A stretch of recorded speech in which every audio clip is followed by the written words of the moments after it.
Hey everyone, welcome to Sam Sports Corner, episode 44. We got a lot of football to talk about this week. We got college, we got NFL. We're going to try and sneak in some hockey, NHL, and we're going to try and sneak in some NBA. Mostly NBA because the college basketball world's absolute trash.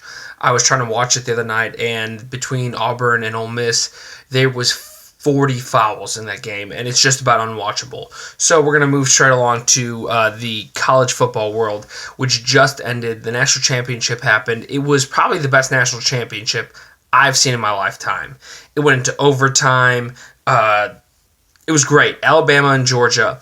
I want to key in on two players here. First thing we're going to talk about is Rodrigo Blankenship, the fucking stud of the Georgia Bulldogs. Their kicker, who knocked in a 51-yarder, which is absolutely crazy for a college kicker, in overtime, that is. Like, the Alabama kicker missed a kick to go into overtime, forced into overtime. He missed two kicks at the beginning of the game. He was terrible. Rodrigo Blankenship is the absolute truth. This dude has ice in his motherfucking veins. I don't know if you saw the game. If you watched the game, you'll know what I'm talking about. This dude had straight Army safe sex glasses, like it was the 1960s Army, like goggles, and a straight porn stash. This dude absolutely fucks. He was so cold. Like, he didn't give a shit about the lights. He didn't care about the fans. He was just like, I'm here to do my job, and then I'm going to go home, and I'm going to fuck your bitch. It was great. Love Rodrigo Blankenship. That's who's going to be in the NFL. He's an absolute star. Did not care. Then we're going to talk about Tua. I'm going to make sure I pronounce this right. Tagovailoa. I asked an actual Hawaiian on how to pronounce that, so fuck ESPN. Tagovailoa. The dude, he comes in the second half. He's a true freshman.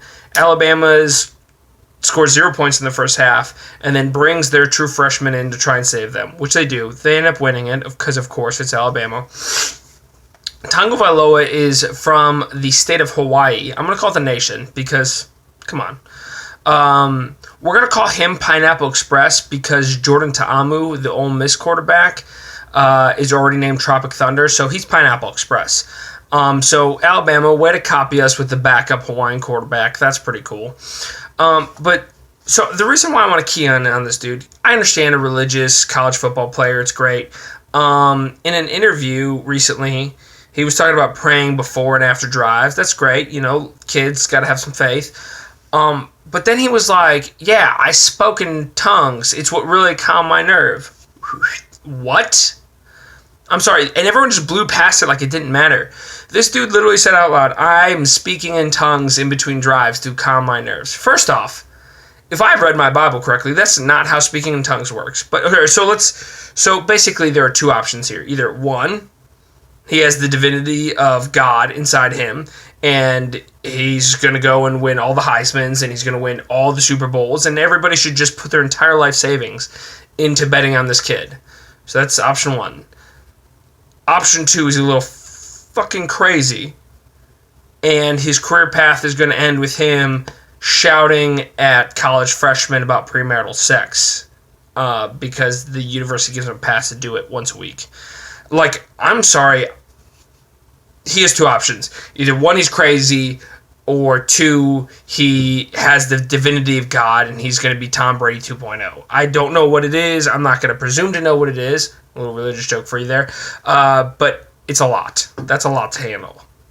Everyone blew past that like it didn't matter that he said it. But all right, next, we're getting the NFL. I was wrong on a lot of my picks last week, but we're going to try and make up for it. First thing we're going to talk about is Jags-Steelers.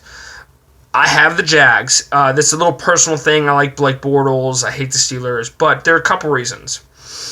First off, Mike Mitchell is a player for the for the Steelers. In an interview, he was talking about beating the Patriots in Haiti or in hell or in Massachusetts. Doesn't matter. We'll beat them anyways. Like, you got to get past the Jaguars. So that tells me it's a trap game, and the Steelers are already looking forward to the Patriots, and they're completely looking past the Jags. That's why I have the Jags winning. So here's the key to the Jags winning in my mind. On third down, you need to put your best player on the field, and you need to put the ball in his hands, right? That's what they always say. Put the ball in the hands of your best player on third down.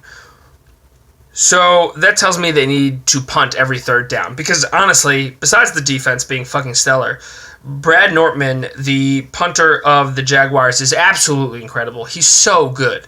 He's probably the best punter in the league. Maybe beside the Vikings got a really good punter. I don't know if he's put anything outside the 20-yard line all season. But Brad Nortman is averaging 44.1 yards a punt. He's absolutely stellar. So that tells me, don't make a mistake. Just put the ball in the hands of your best player and let Brad Nortman punt it every third down, and you'll win that game. That's from me to you, Jaguars head coach.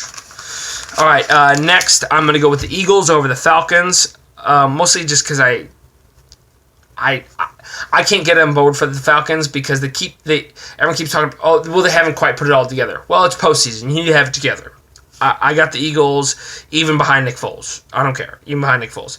I got the Vikings over the Steelers because the Vikings are actually good. Like, people keep forgetting how fucking good they are. Case Keenum is playing lights out, and their defense is ridiculous. Their special teams is even better.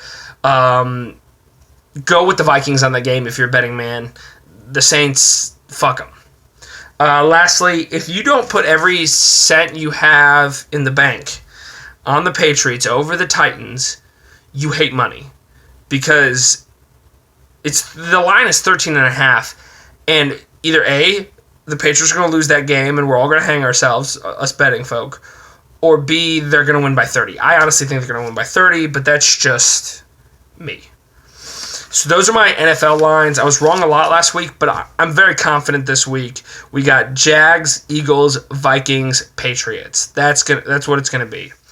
Real quick on the NBA, Nikolai Mirotic looks like he's going to be traded away from the Chicago Bulls as of Monday, which is great news. I love Nikolai Mirotic, but for the tank to be on, he needs to be fucking gone. He's scoring 23 points a game, and I'm sick of him winning.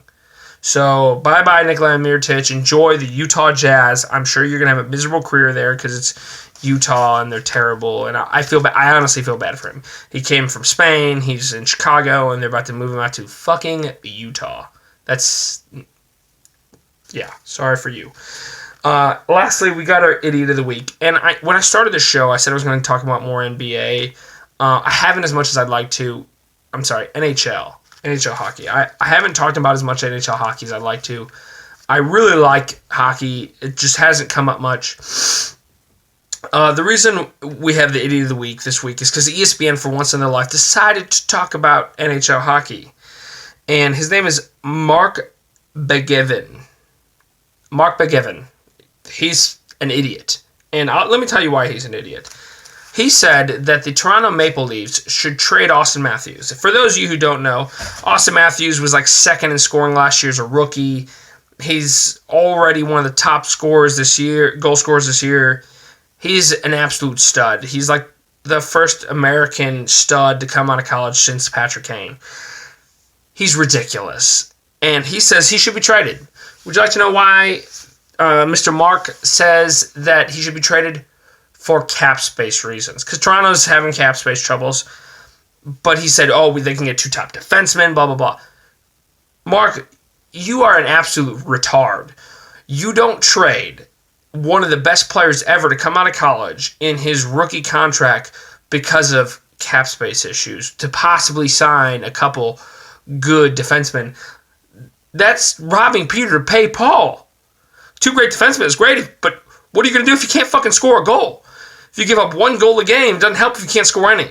So, Mark, you're a retard. ESPN should act.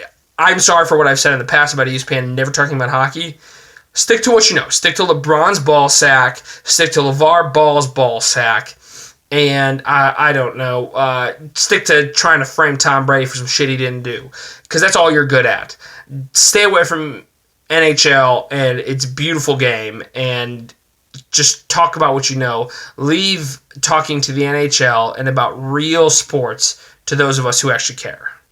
I hope you guys enjoyed this week. I know it's a little longer, but I hope to see you again soon.